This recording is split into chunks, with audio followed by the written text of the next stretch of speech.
Hold up. Have you seen Is God Is yet? Spoiler alert. In this video, I'm going to talk about everything that I saw and what it means spiritually and ancestrally. If you haven't seen the movie yet and you don't want any spoilers, go ahead and stop the video right here and go watch my other video, which I'm going to link somewhere. You'll be able to see it up here somewhere. And that one, you don't have to have seen the video or the movie yet, and there's no spoilers in that. And in that video, we talk about the personal maternal ancestral lineage. We have that conversation that the movie opens up for us. And again, you don't have to have seen it. What we talk about there is everything that we've all seen in the trailers, or even if you haven't seen the trailers, that video is cool. Again, if you don't want spoilers, if you don't mind, or if you've seen the movie, go ahead and watch this one. This is for everybody that has seen it and is still sitting with what Aleshea Harris created. So, welcome. We got a lot to talk about. But before we get into it, who am I? I am Barbara Ohuninifa. I am a griot, an author, and an ancestral strategist, and the founder of Beautiful, Powerful Love, which is a storytelling movement for the remembering, healing, and liberation of Black women at a crossroads. Now, if that sounds like your jam, if that sounds like something that you're on, like, subscribe, comment, hit the bell so that you know when there's more content and more conversations like this happening. So let me start with what we're working with. Aleshea Harris, a Black woman playwright, first time director, adapted this film from her own award winning stage play. She notes that the play takes its cues from the ancient, the modern, the tragic, hip hop, and Afro punk. Just side note, you see how we don't have to be just one thing when we are all the things? Ancient, modern, tragic, hip hop, all the things. Now, yes, she named ancient first. And the critics are saying or comparing it to a Greek tragedy called Medea, not Tyler Perry, but a Greek tragedy where there's a wronged mother and she uses her children as instruments of divine reckoning. And sure, okay. But just like everything else, the Greek took stories and mythology from other cultures and rebranded it as their own. And Medea is just a Greek interpretation of a much older, fierce, protective, destructive maternal force or forces referred to by different names in different ancient cultures, such as, and we hold their names with reverence as I speak them, the Iyami in the Yoruba tradition, or Hathor's manifestation station as Sekhmet in ancient Kemet, or Kali Ma in India's Hindu goddess pantheon. Aleshea Harris arrived at the same theological truth these traditions have always held through a story set in the American South with a burned Black mother in a bed. And that's how truth works. It reveals itself through the ages, over time. It doesn't even matter what millennia we're talking about. Truth reveals itself in a form that is relevant for the culture and for the times that it's in. That's how the truth works. We're going to talk about the mother a little bit now, and I'm going to slow it down, and I'm actually going to take a deep breath, and I invite you to join me in that and take a deep breath, just ground ourselves, because what we're talking about is sacred. I'm not going into too much deep detail, but regardless, it's still sacred. So let's take a deep breath.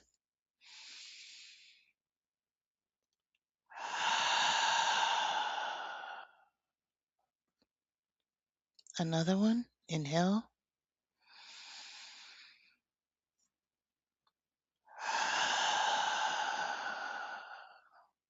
And one more.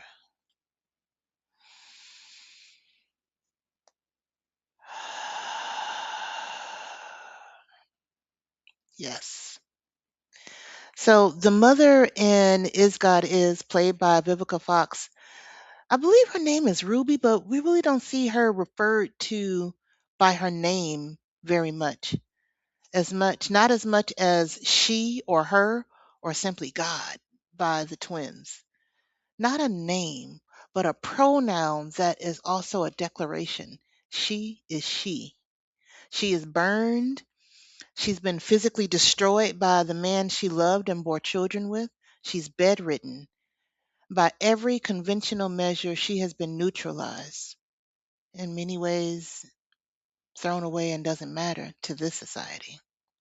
And yet she is the most powerful force in the entire film. I want to name what she, the mother in the film, represents, in my opinion. The Great Mother, the divine feminine, and one of her many manifestations. One energy that has the ability and the responsibility to show up in various forms depending on what's needed. The divine feminine energy that has been suppressed and co opted.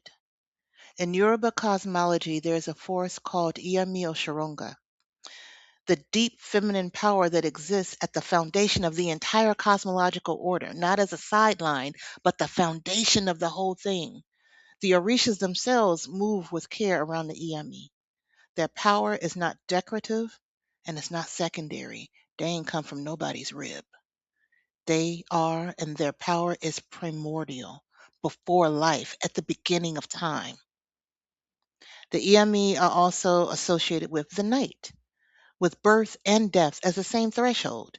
And when you understand spirit and how being born to the marketplace, to earth, and returning to spirit is the same portals. We talk about portals a lot on this channel.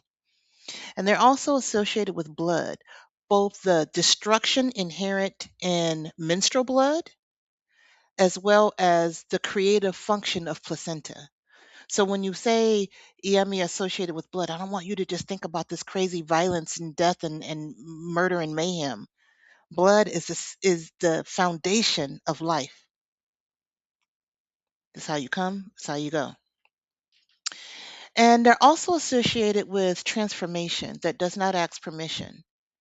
They create life and they can take it. You remember that line from the Cosby Show with Felicia Rashad? I brought you in this world, I can take you out. That is some mother-ish right there. And that's the fullness of the feminine, not a corruption. And it's definitely not this passive, submissive story of the feminine that we've been fed. She, the mother, burned, bedridden, commanding from her destroyed body, in my opinion, is an Iyami figure. The mask, the woman caring for her, braiding her hair, lighting her spliff with that powerful flame, despite her trauma with flame. She ain't scared of it. She's using it to her advantage. All of that is given otherworldly, ancient power. Iyami cannot be neutralized by burning the vessel. The vessel is not the source of the power. Although the power animates the body, the power predates the body and will outlast it. When the mother in this film summons her twins, Racine and Anaya, and gives them the assignment, she's not acting from bitterness and trauma. That's not what I saw. Even Aleshea Harris speaks of the rage and the revenge, but I don't see a vengeful woman. I didn't see a vengeful woman. I saw a woman operating from her full spiritual authority. I saw her operating as Iyami, exercising the function that she was always meant to exercise, cosmic correction, and the restoration of order that patriarchal violence disrupted. Again, represented by what she experienced as a woman incarnate in a body from her mate, to represent what the divine feminine, what feminine energy on this planet has experienced at the hands of patriarchy. Now, let me bring in two more layers. Sekhmet, the lioness goddess of Kemet, whose name means the powerful one, is a divine feminine sent to deliver divine consequence by Ra. He sent her to address what had gone wrong in the world. And she didn't go gently. She said, "Oh, I got a job to do." And she did it completely. Humans were bugging out, were being disrespectful. So she was cleaning, wrecking shop, cleaning up. And, ultimately they had to stop her, not because she was doing anything wrong, but because she was thorough. And it was like, oh, ooh, oh, we mean that. As she, Ruby, lie in that bed, she is Sekhmet, thorough, unrepentant. She ain't asking for your comfort or anyone's comfort with the assignment. And she was not overly emotional. She was clear. She was focused. And then there's Kali Ma, who in Hindu tradition dances on the body of the destroyed. And she's depicted holding the severed head of a demon. And they call her mother, even in her most ferocious expression. Kali does not destroy for pleasure, she destroys to liberate. She destroys to restore cosmic order that's been violated. It's necessary. It's a part of what keeps the cosmos in balance. And that's what them twins mama is doing in her bed. She's not a victim who found courage. She is a goddess who was temporarily contained, but she will soon not be contained anymore as she transitions out of her body. She was in a power position in that bed. It was palpable. And we give thanks to the divine feminine. We give thanks to the great mother. We give thanks to Iyami Osoronga, regulators of the universe. We give thanks. So, man, Sterling K. Brown, he played this role like, mwah, even though it made you love to hate him. So, he is the father who was only referred to that I saw as man or the father, never really an actual name, but again, not an individual, but a category or a system. So, in the Orisha pantheon of deities originating in West Africa, Shango is the Orisha of thunder and lightning and fire and justice. And, he is a charmer. He's closely connected with the Iyami, and he is the king of kings, father of the Ibeji, Ibeji meaning twins. Again, in the mythology of the Yoruba people, Shango is the Orisha who governs fire, lightning, justice, and is the father of the twins. Kawo Kabiesi. In Ire, his positive expression, Shango is the righteous king, the protector, the force that ensures accountability and justice. He's who you go to if you got some court situations and you want, if you're on the right side of things and you want some relief in that, some justice. And again, he is a magnificent charmer with the gift of gab. Shango and Ibi is a king who becomes a tyrant, that masculine energy that has access to power and chooses domination over protection. He who spits fire that burns villages and forests, instead of just using that gift of gab in positive ways, that his words become incendiary. And the man in this film, in my opinion, is Shango and Ibi, not a monster in the Hollywood sense. Again, Sterling K. Brown plays him with this particular charisma that makes him recognizable, not cartoonish. And that's part of the charm of Shango. Known as being kind of the ladies' man. He is the man you might trust, the man in the church that the church might defend. He is the man that the law might protect. And that's the point. Shango Ibi does not announce himself as the villain. He arrives as the patriarch. He arrives as the provider, the sexy chocolate that is irresistible, as the man who keeps charming women and reeling them in with his, again, charm and sex appeal with that gift of gab. And the entire system, legal, religious, communal, was designed to protect his access to power, not to protect the people he harmed. That, in my opinion, is patriarchy as a theological and social system in its most honest expression. It is a cosmological teaching that what happens when the divine feminine, after being burned, after being suppressed, after being told to survive quietly, after being told to submit, finally moves. Oya is the Orisha of storms and tornadoes, transformation, and necessary death and change. She is also Shango's wife. In fact, one of Shango's praise names is Oya's husband. So his spiritual authority flows from her. When Shango is in EB, when the masculine has turned destructive and tyrannical, it is Oya who stands in the storm, who is not moved, who brings the lightning right back. Again, she, played by Biblical Fox, in that bed is Oya, still, patient, and waiting for the moment to send the storm. Patriarchy thought it had burned her into silence. It burned her into stillness. And in stillness, that's Oya's world. And it's not defeat. It is the eye of the hurricane. And she was just waiting. It was time.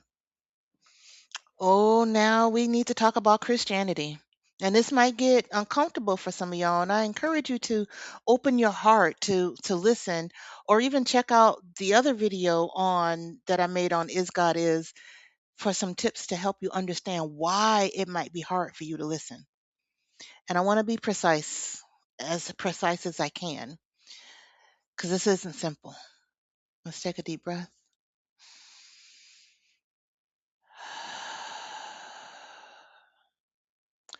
The institutional church has been one of patriarchy's most reliable vessels.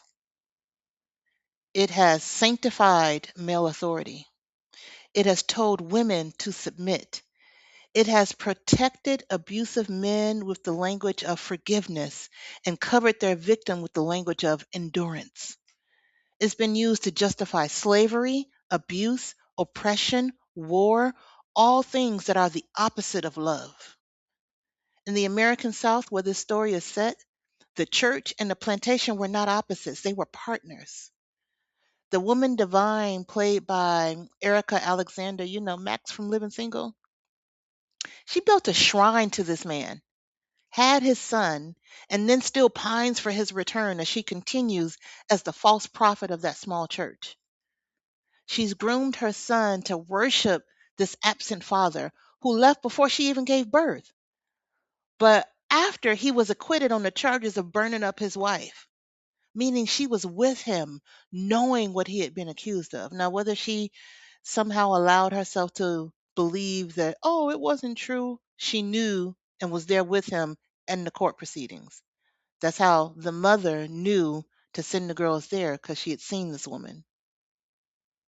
And then the boy, Divine's son, who is also the child of the man, goes after the twins, but they get away despite him destroying their car. And to me, they represented how Christianity, they being the mother and the son, Divine and the son, it's interesting, she gets a name. Some of the other women don't get a name, even though, Divine is an interesting name. They represent how Christianity in and of itself isn't evil, excuse me, but has been corrupted by patriarchy. The divine feminine didn't destroy it, for at the core is still some purity there, but it requires some deep healing and to be freed of toxicity. The spiritual core underneath the institution, they are not the same thing.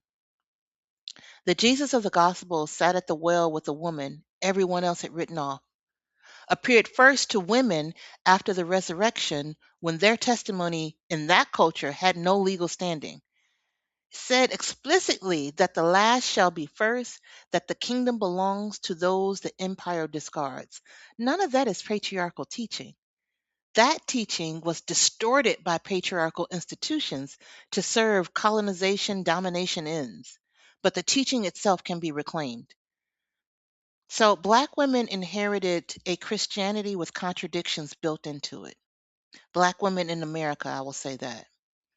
The same religion, again, used to justify slavery, enforce patriarchy, demand submission, silence women, sanctify suffering, and a whole bunch of, quite frankly, evil things that are being done right now in 2026 before our eyes. And it was also the religion that many Black communities used to survive that enslavement, to organize, to dream of freedom, to preserve dignity, to imagine liberation. So that tension matters. We're not saying, and I'm not saying, throw away Christianity. It served a purpose for us. And because Black women often found themselves or ourselves erased in two directions at the same time, and we still do.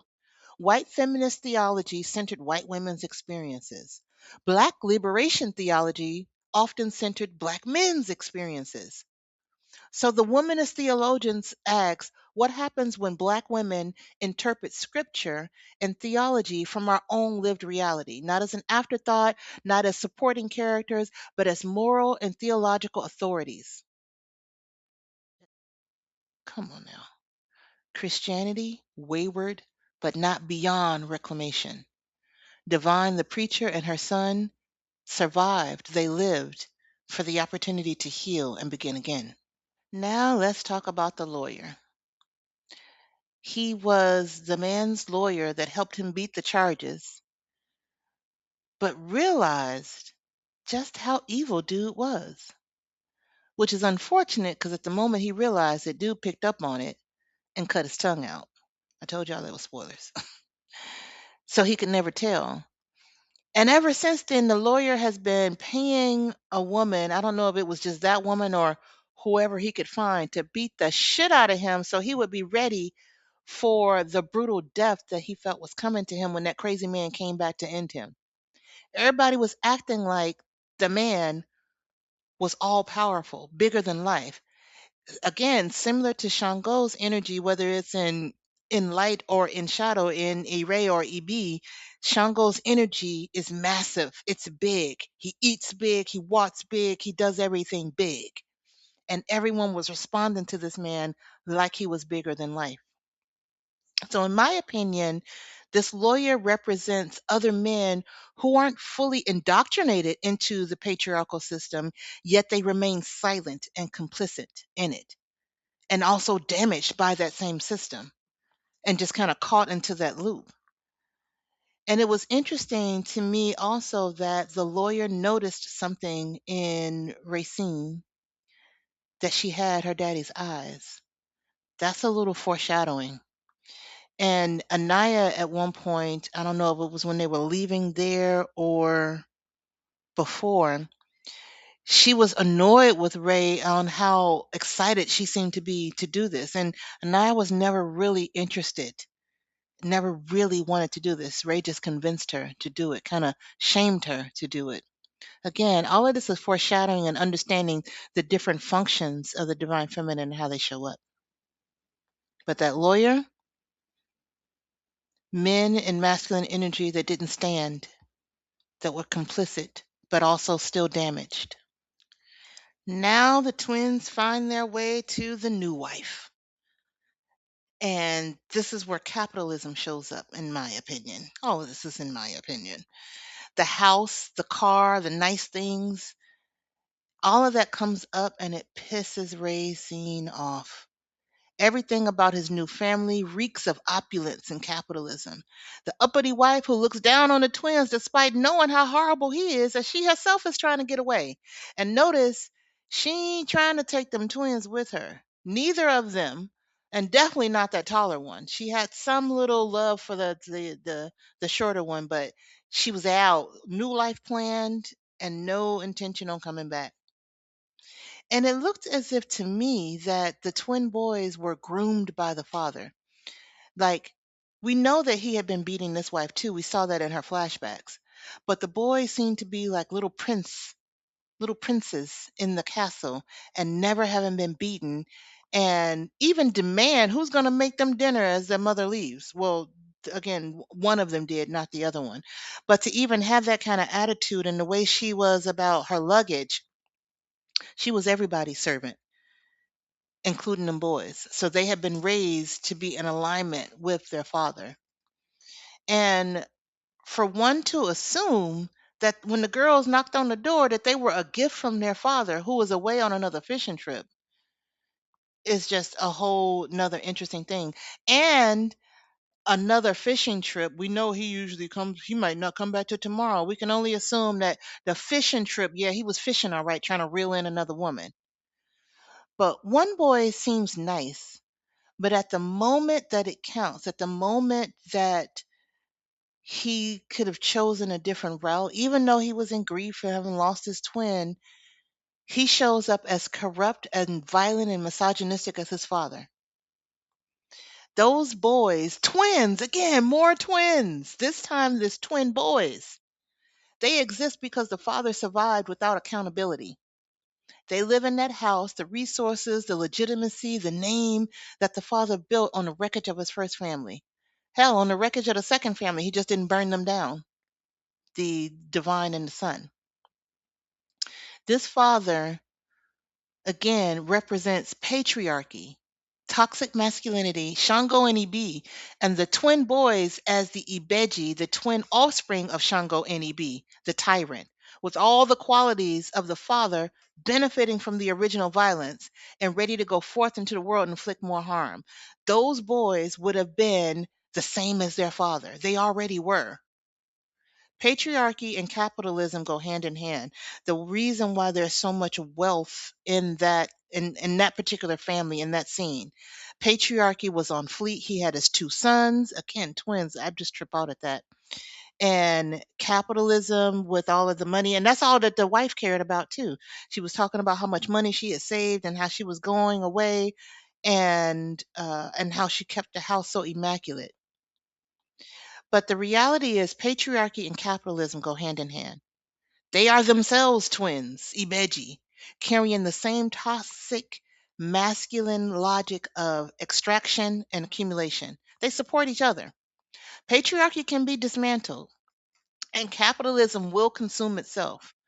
Christianity, not the institution, but the spiritual impulse, can survive both and be of use on the other side. The institution that has become Christianity has to go right along with capitalism and patriarchy, but the spiritual impulse, the spiritual core survives. The divine feminine, Iyami, Sekhmet, Oya, Kalima, they don't negotiate with systems. They don't say, well, maybe we could do it like this. They don't come to a table to negotiate with tyrants like, I don't know, Democrats or something. They are very clear. They don't petition for recognition. They don't wait for reform. She, the mother, sends her daughters as extensions of the divine feminine. Anaya leans more Hathor, or in the Yoruba pantheon, more Oshun, or maybe even Yimoja. Love, creation, because she's pregnant. But also just has a forgiving heart all the way through. And Ray leans more Sekhmet, maybe a little bit more dysfunctional Sekhmet, wrath, destruction. She's on a mission, and it ain't a lot that can stop her, not even her twin. But in the end, even she met her demise with the same fire, because that same patriarchal cruelty was within her as well. And the patriarchy and its twin capitalism had to be eradicated, period. Here's where I want you to just take a moment again, take a deep breath,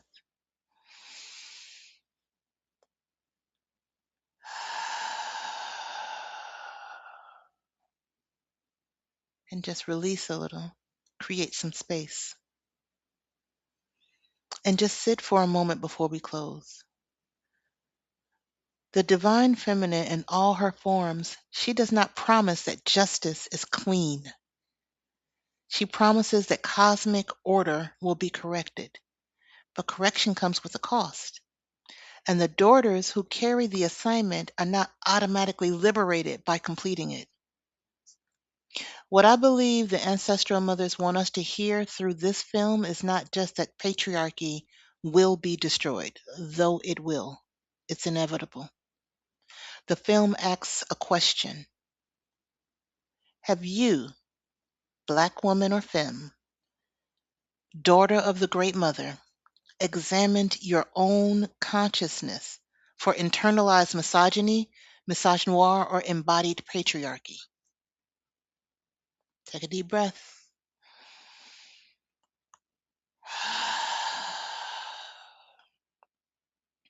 That internal exploration is sacred.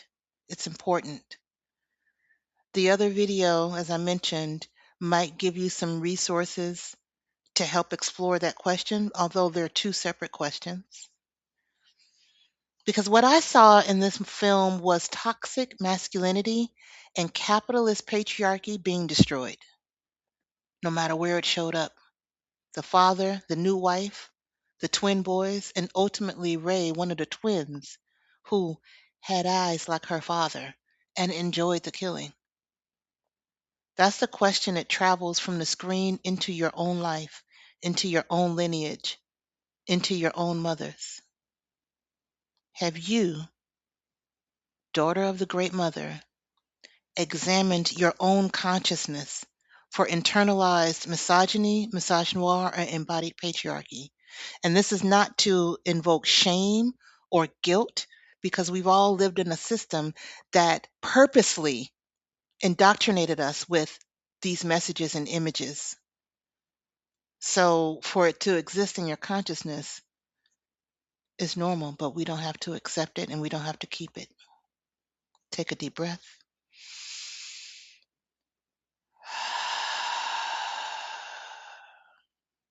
So, some other things that can support you, I invite you to get your love letters from the Ancestral Mothers. These are 7 free emails written with the wisdom of the Ancestral Mothers and walks you through the 7 portals back to yourself. Again, it's free. Go to remember.beautifulpowerfullove.com. The link is also in the description. And another resource is my activity book, Remember Who the Fuck You Are. It's a place to do the portal work, to examine what's been passed to you and what you're choosing to do with it. Again, 7 portals, much deeper than the email series. The link for that is in the description as well. You can find that at shop.beautifulpowerfullove.com. It's also at Amazon, but don't get it at Amazon. Go on and go to my website. I also recommend watching my no spoiler video on Is God Is as well. There, the conversation is personal and includes your own lineage and assignments that were unknowingly passed to you as well.